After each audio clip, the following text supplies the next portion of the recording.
You stand at your bathroom mirror, and there it is again, that flush of redness across your cheeks and jaw that was not there 5 years ago. Maybe it is the skin along your collarbone, always a little warm now, always a little swollen no matter the season and no matter how many creams you have tried. You have switched your cleanser twice. You have stayed out of the afternoon sun, but it keeps coming back. If you want to understand why your skin stays inflamed no matter what you apply to it, do not look at what is sitting on top of the skin. Do not look at your hormones or your allergies either. Look instead at something much deeper in your body, somewhere most people have never once been told to look. My name is Camilla Hayes, and I am so glad you found your way here today. What I am about to share with you could change the quality of every single morning you have ahead of you. Chronic skin inflammation is not just uncomfortable. When the skin is chronically red and hot and refusing to settle, your whole body is working against itself. That steady fight takes things from you. It takes away the mornings where you sit across the breakfast table from your grandchildren and feel like yourself in your own face. It takes the comfort of stepping out your front door in the summer without that burning on your skin. Most doctors are not trained to connect what they see on the outside to what is happening with a struggling liver 3 feet deeper inside your body. This is not a criticism. It is a structural gap. Skin conditions and liver conditions are handled by different specialists. Appointments are too short, and this particular connection lives outside most clinical guidelines. The answer belongs to the kitchen and the earth. And today I am going to show you where. My name is Camilla Hayes. For over 35 years, I have been a traditional herbalist and kitchen healer in the foothills of rural South Carolina. The plant medicine I carry was passed down to me by my grandmother, who learned it from her own mother and her mother before her, 4 generations of Gullah-influenced Southern root healers who knew this land and its medicines the way city people know their streets. I have sat with over 12,000 clients in that time, most of them women past 60, and almost every one of them came to me after the clinics had run out of answers. My grandmother used to say that all trouble in the body begins in the belly. She did not say it as a guess. She said it the way you say the sky is blue in the morning, like something so plain it barely needs naming. What the old healers understood long before any laboratory confirmed it is that the gut shapes everything moving through you. Your immunity, your inflammation, your hormones, and the quiet signals that eventually surface on your skin. In my family's tradition, and in the wider healing community along the Carolina coast, we have watched 4 generations of women keep their livers clear and their skin calm through the bitter root teas and cooked greens passed down from long before anyone in our family had ever heard the word dermatologist. What the old healers observed across hundreds of clients over 50 years of work was a clear and consistent pattern. The women who came to them with the worst skin trouble, the redness that would not leave, the patches that puzzled the clinics, almost always had livers that were struggling. They had sluggish digestion. They had a heaviness on the right side after meals. They had fatigue that sleep did not touch.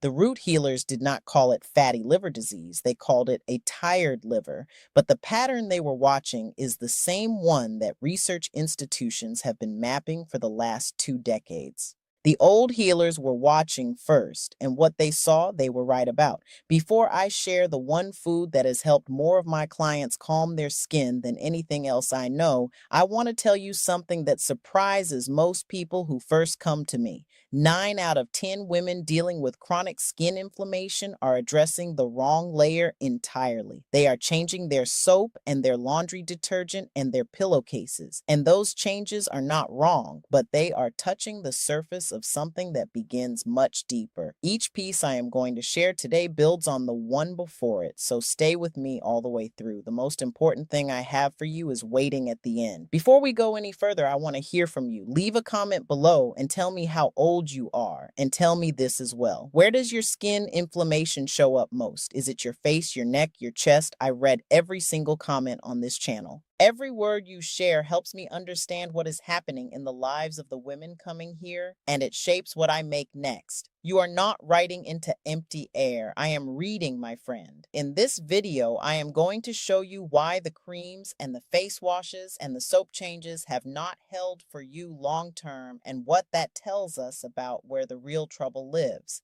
I am going to walk you through the hidden organ at the center of this, the one that most dermatologists are never trained to connect to what they see on the outside. I will share the three forces that are quietly feeding the inflammation in bodies over 60. I am going to tell you about a morning ritual that one of my clients said was the first thing that had ever addressed her skin from the inside out. I will share a kitchen pairing that the old healers in my tradition called their most important daily habit for elder women. And then I will give you the one food I have worked with for over 3 decades, the single most important thing I can hand you today. I have a small favor to ask before we continue, my friend. A good many folks who have been watching here for months have told me they never realized they were not subscribed. If what we share here brings you something real, it takes 2 seconds to hit subscribe. It costs you nothing, and it helps this channel reach more people who need it. Let us begin with where you are right now.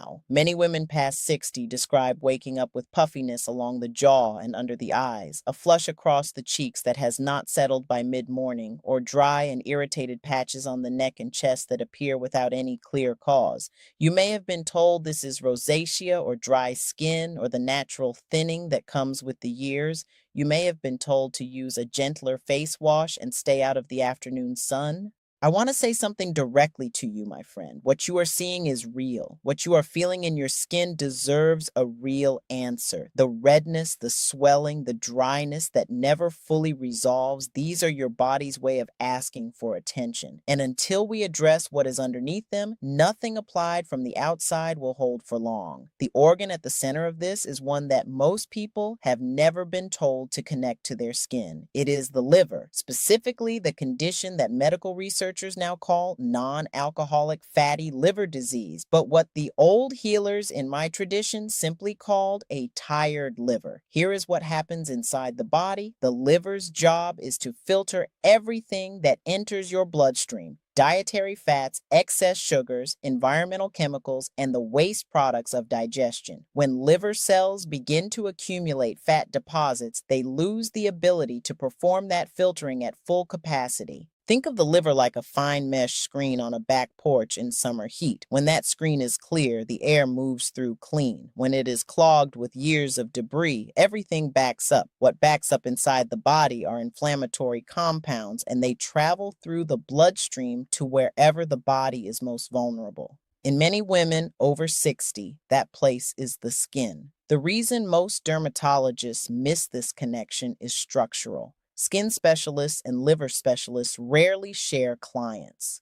The dermatologist is focused on the surface, the gastroenterologist on the inside, and nobody is drawing the line between the two. So a woman can spend years walking between different offices with no one connecting what is happening on her face to what is happening in her gut and her liver. The old healers in my lineage never separated the two. The women who worked with the skin in my tradition were the same women who worked with the gut and the liver. They understood the body as a single system, and they watched the skin for clues about what was happening inside. My tradition also observed that after a certain age, the liver responds more slowly to everything. Modern laboratory measurements have since confirmed what those healers were watching from the outside, that liver blood flow decreases by roughly 30 to 40% in older adults compared to younger ones. The liver is doing the same work with less circulation, less oxygen, and less flushing capacity than it had 30 years ago. At the same time, many older adults have been eating refined foods for decades. Fat deposits build slowly and quietly in liver tissue, often without any pain, without any obvious symptom, until the skin begins to speak. There are three forces that make this condition worse in bodies over 60. And before I name them, I need to talk about something that determines how well any remedy for them actually works in your body. After 60, the gut's beneficial bacteria drop by as much as 30 to 40%. The laboratory studies of the last decade have put numbers to what healers in my lineage already observed as changes in digestion, energy, and the slowing of what the old ones called the body's inner fire. Probiotics alone cannot restore what is lost. They need prebiotic fiber to survive, and they need postbiotics, the actual healing compounds the bacteria produce when they are properly fed. Think of a garden. Good seeds need rich soil to take root, and both seeds and soil need to produce fruit. Prebiotics are the soil. Probiotics are the seeds. Postbiotics are the harvest. Without all three working together, the garden does not give you what you came for. Now, the three forces. The first is the type of fat that is hardest on the liver over time. Refined seed oils, the ones that crowd most grocery store shelves, including vegetable oil, soybean oil, and canola oil, have a chemical structure the liver processes with difficulty when consumed repeatedly over years. They contribute to the fat accumulation in liver cells that begins the whole cascade. Many of my clients grew up in kitchens where the smell of oil heating in the cast iron pan was simply the smell of cooking right, of supper being made properly, of home. They never thought twice about what that oil was quietly doing 3 feet inside them. The second force is excess sugar and fructose. When the body takes in more sugar than it can burn as fuel, the liver converts the surplus into fat through a process called lipogenesis. In older adults whose activity has naturally reduced, this happens with smaller amounts of sugar than most people realize.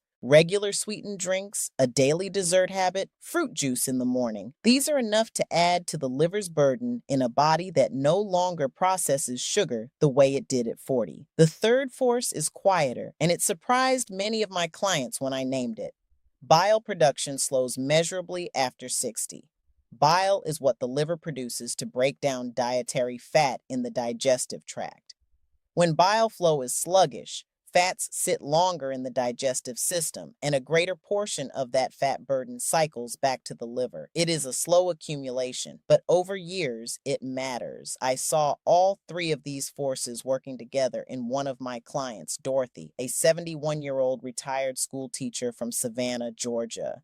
Dorothy was methodical. She had kept a careful record of everything she had tried for her skin over 8 years. Creams, prescription washes, elimination diets, none of which had held. What nobody had addressed was her liver. She had that familiar right side heaviness after meals, sluggish digestion, and a fatigue that no amount of sleep seemed to fix. We worked with her kitchen first, then her daily rituals. By the end of 3 months, Dorothy told me her skin had cleared by roughly 65% of what it had been when she first came to me. She said, "Camilla, I feel like my own face again. I want to pause here for just a moment because the question I hear most from my clients and from the women writing in after watching these videos is a simple one. Camilla, what are you using every day to support the gut environment you keep talking about?" The answer is BoochBod, a daily kombucha gummy that brings together prebiotics, probiotics, and postbiotics in one simple form. It contains 2 clinically studied strains, lactospore and postbiotics LM-1004, along with kombucha culture, dandelion root, and slippery elm, 2 roots that my grandmother steeped in teas for liver and digestion, long before any of us called them functional ingredients. Over 30,000 people are already using it. It comes as a gummy, not a pill, which matters for those of us who are done wrestling with capsules. The link is waiting for you in the description below. And as always, speak to your doctor before starting any supplement. And now we arrive at the most important thing I have to share with you today, dear one. In 35 years of working with women dealing with chronic skin inflammation, the single food that has moved the needle on liver health more consistently than anything else in my practice is the dandelion green, not the root tea, though that has its place. I mean, the young green leaves themselves, prepared the way the Gullah healers along this coast have prepared them for generations. Here is the biology. Dandelion greens are concentrated in compounds called sesquiterpene lactones, which are responsible for their distinctive bitterness. Those bitter compounds do 2 things that matter directly for a tired liver. First, they stimulate bile production, which physically moves fat deposits out of liver tissue and into the digestive tract for elimination. Second, they activate what researchers call the liver's phase 2 detoxification pathway, the process by which the liver packages inflammatory compounds and prepares them for removal from the body. Think of the liver as a processing plant that has gotten backed up over years. The dandelion green is what gets the line moving again.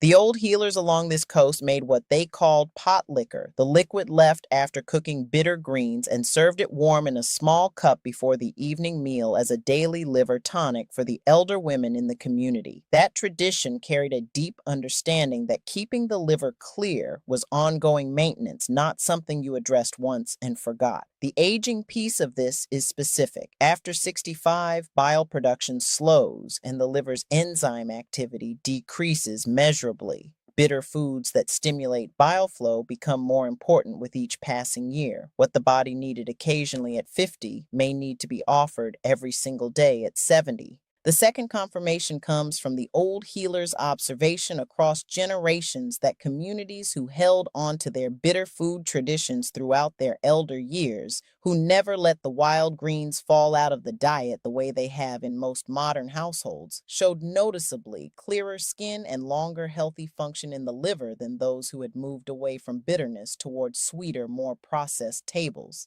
My tradition watched this quietly for a very long time. I have a second client I want to share with you. Raymond was 68 years old, a retired postal carrier from Chattanooga, Tennessee, and he had been dealing with persistent redness across the back of his neck and scalp that two dermatologists had not been able to explain.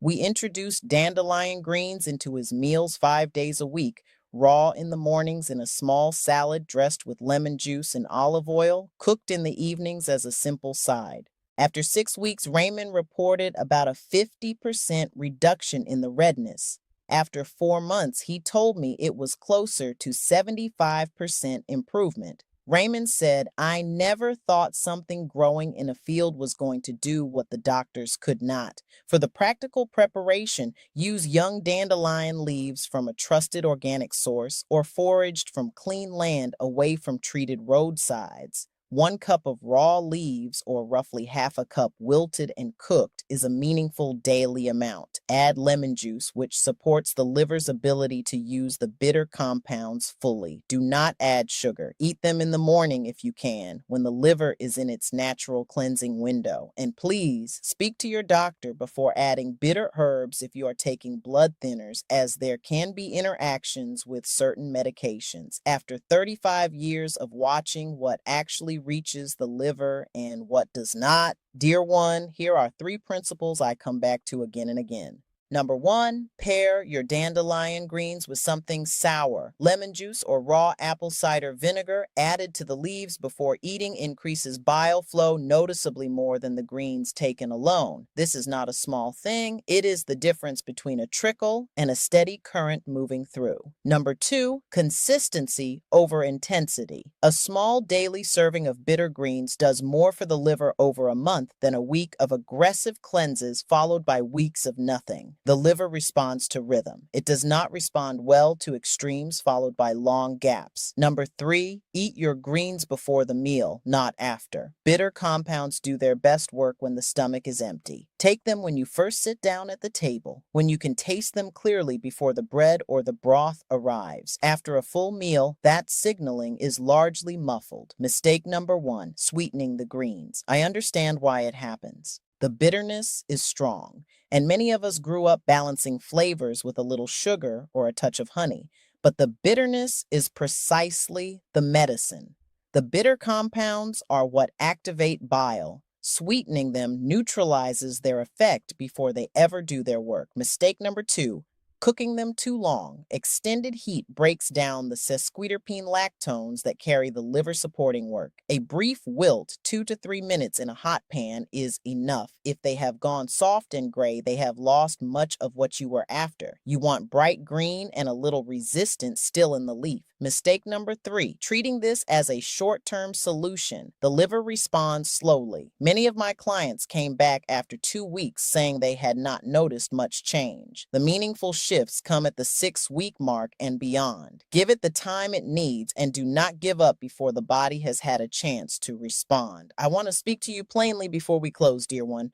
What we have been doing together in this video is about more than a food and an organ. What you are protecting here is the ability to step out your back door in the morning and tend whatever is growing there, to walk your yard or work a little patch of garden without your skin burning and pulling you back inside. It is about sitting close to a grandchild on a summer afternoon without the discomfort that has been keeping you from leaning in all the way.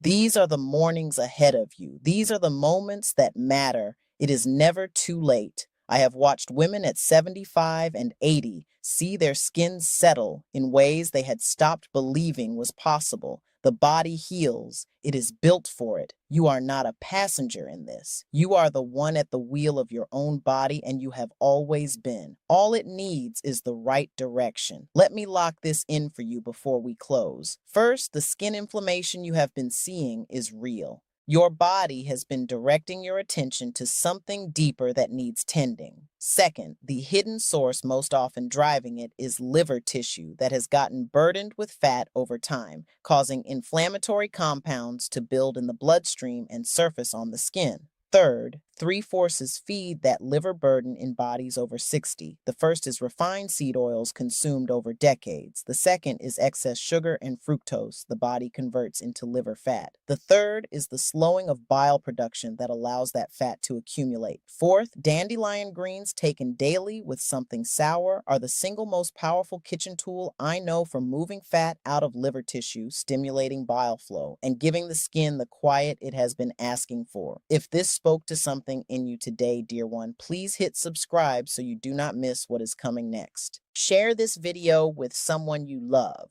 perhaps a spouse or an older sister who has been struggling with skin that will not settle and has never been told where to really look. And leave me a comment.